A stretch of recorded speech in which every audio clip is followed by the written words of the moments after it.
Today, I'm going to pick a random grave and research their life. So let's go.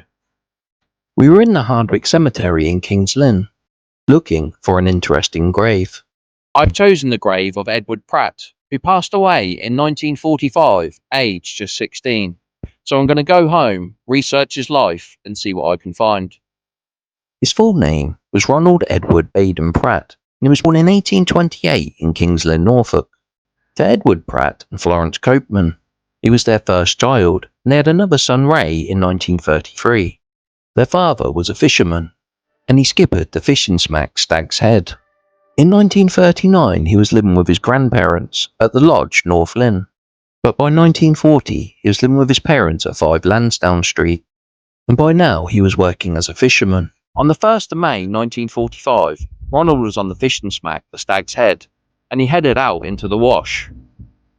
The Wash is a bay just north of Kings Lynn, and as they were passing the village of Snettisham, tragedy struck.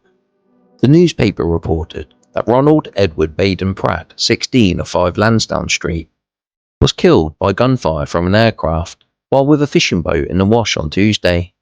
The boat was sunk. It was the 11th fatality in Lynn within the last 5 weeks. With him in the boat was Mr. Bone, Mr. Setchell and Mr. Balls, who were all unhurt.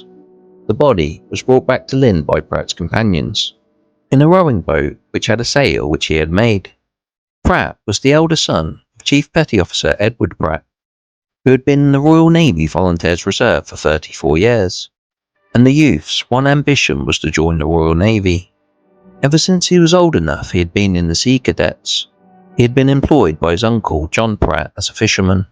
After a lengthy inquest, a verdict of death by misadventure was returned.